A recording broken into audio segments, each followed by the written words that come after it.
धूनी वाले दादाजी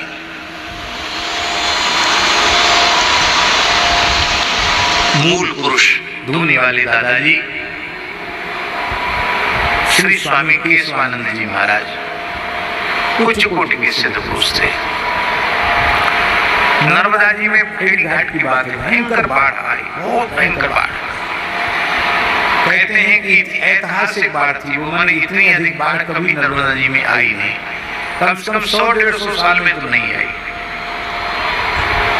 कहाँ कितनी ऊंचाई पर खेड़ी घाट, जो जहाँ धूनी वाले दादाजी का स्थान है, वहां तक गंगा जी, लोग घबरा गए, तमाम सैकड़ों गांव जलमग्न हो गए, हाहाकार मच गया। तो लोग धूनी वाले दादाजी के पास आए, बोले दादाजी बचाओ नर्मदा जी से। तो बोले दादाजी मोड़ी पांव पर वे आ रही है। क्या बोले? वहां की भाषा में मोड़ी पांव पर वे आ रही, माने मेरे पैर छूने आ रही है। मोड़ी पांव पर आएगी चली जाएगी, चिंता मत करो, पर मोड़ी आएगी तो मोड़ी को कचू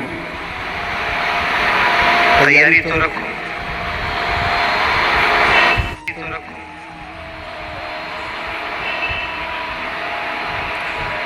तो 4-6 क्विंटल हलवा, बहुत बढ़िया चुचेवा घी का सुंदर हलवा और मालपुआ, ये सब खूब बढ़िया सामग्री, बहुत बड़ी मात्रा में सामग्री बनाने का आदेश दिया। और कपड़ा लता और थाल के थाल भर के सिंदूर, रोली, अबीर, गुलाल, सब पुष्प।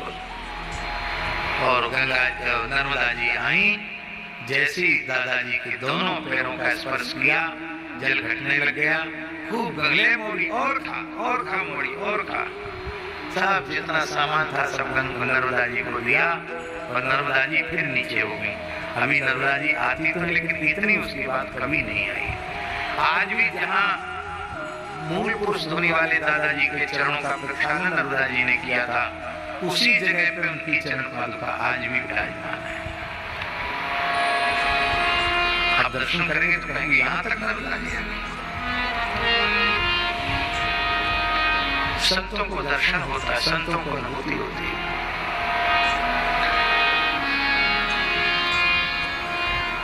ये धूनी वाले दादाजी शिवरूप ही थे।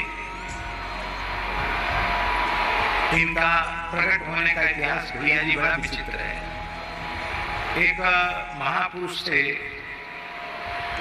श्री गौरी शंकर महाराज, गौरी शंकर गिरी, गिरी नामा सन्यासी होते हैं। वो क्षत्रिय कुल का उनका जन्म था और अफगानिस्तान के थे। अफगानिस्तान तक सब हिंदू ही थे, वर्णाश्रम व्यवस्था थी, अफगानिस्तान के थे। जन्म से ही शिव भक्त थे। तो शिव जी के प्रत्यक्ष दर्शन की व्याकुलता जगी, तो अफगानिस्तान से पैदल चल करके घूमते फिरते हुए उज्जैन आए। उज्जैन में उन्होंने संन्यास दीक्षा ले ली, मंत्र जपने लगे, लेकिन शिव जी का दर्शन नहीं। तब संतों ने कहा कि नर्मदा जी की परिक्रमा करो, नर्मदा जी सबकी इच्छा पूरी करती है। तब आप नर्मदा जी की परिक्रमा करने लगे, पैदल शिव नाम जपते हुए नर्मदा जी की परिक्रमा करने लगे। उनके साथ बहुत से साधु लग गए परिक्रमा में, और धीरे धीरे बड़ी जमात हो गई उनकी। और 3 वर्ष 3 महीना और 13 दिन वाली परिक्रमा, एक परिक्रमा, इस विधान से उन्होंने परिक्रमा आरंभ की। और ऐसी 18 परिक्रमाएं। कितनी? अब हम तो हिसाब किताब में बड़े कमजोर हैं। आप लोग बताओ कि 3 वर्ष 3 महीना 13 दिन में एक परिक्रमा हुई, तो वो 3 महीना और 13 दिन छोड़ दो, मोटा मोटा हिसाब लगा लो, 3 वर्ष वाला हिसाब, तो 18 क्रिया कितना हुआ? 54 वर्ष।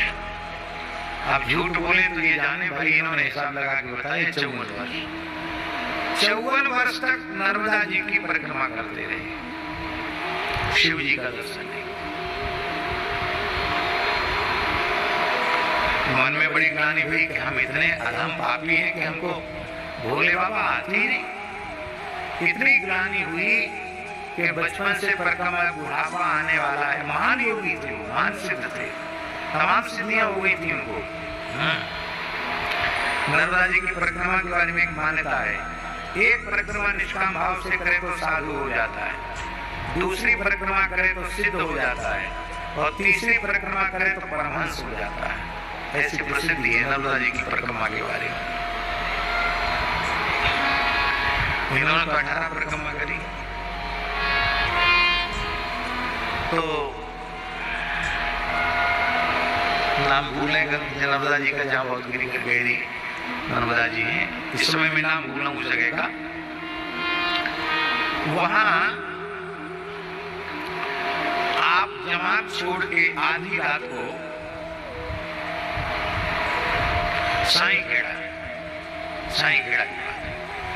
और आधी रात को जमात को छोड़ करके और जीवित नर्मदा जी में जल समाधि लेने की इच्छा से, अब शिव जी नहीं मिलते तो अब जीवित नहीं रहूंगा। 54 वर्ष बहुत होते हैं। अब वहां नर्मदा जी में अगाध जल, अगाध आग नहीं नर्मदा जी की, और वो जब नर्मदा जी में कूदे तो उनको घोंटू तक पानी, उनको आश्चर्य हुआ कि यहाँ तो पानी में था नहीं थी, यहाँ घोंटू तक पानी कैसे। अब चलते चलते 20 धार में पहुंच गए, सब जगह घोंटू तक पानी। बोले नर्मदा जी कोई लीला कर रही है। तब तक उनको लगा कि मेरी उंगली पकड़ के किसी ने खींची, ऐसे कन्नी उंगली पकड़ के। मुड़ के देखा तो एक लाली उंगली पकड़ के खींच रही है, एक कन्या उंगली पकड़। तो अरे कौन हो तुम? बोले इससे तुम्हें क्या प्रयोजन है, मैं कौन हूं? बोले ये बताओ मरने के लिए क्यों जा रहे हो? हमारा काम पूरा न हुए तो मरेंगे नहीं तो क्या करेंगे? तो देखो मेरी बात मान जाओ, जीवित जल समाधि का निश्चय मत करो। तो थोड़े दुखी थे, बोले क्यों मान जाए तुम्हारी बात, तुम कौन हो? तो मुस्कुरा कर बोली मैं नर्मदा हूं। अच्छा तुम नर्मदा हो तो अपने स्वरूप का दर्शन कराओ। जैसे का स्वरूप का नर्मदा जी अपने दिव्य स्वरूप में प्रकट हो गई। आपने नर्मदा जी के चरण पकड़ लिए। बोले तुम्हें खबर नहीं है,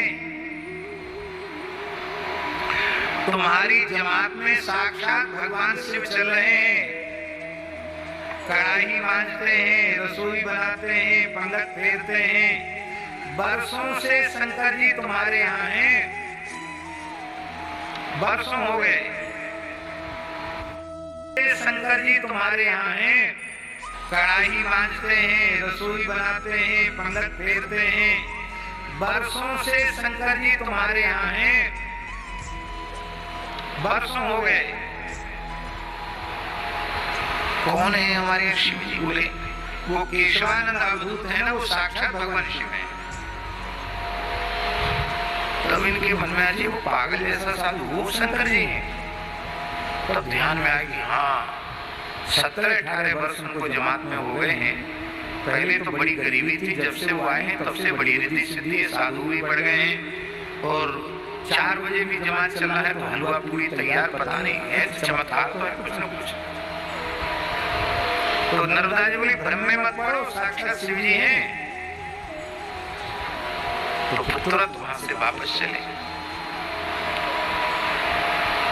तो जमात में गए तो जमात में साधु तो कोई सो रहे थे और केशवानंद जी सवेरे बाल को बनाना है तो कढ़ाई मांज रहे थे, भूजा लेके कढ़ाई मांज रहे थे। तो फिर उनके मन में आया कि ये कढ़ाई मांजने वाला, रसोई बनाने वाला शंकर जी कैसे हो सकता है? नर्मदा जी फिर प्रकट हो गए। भ्रम में मत पड़ो, दंडवत कर लो शिव जी। आपने साष्टांग प्रणाम किया।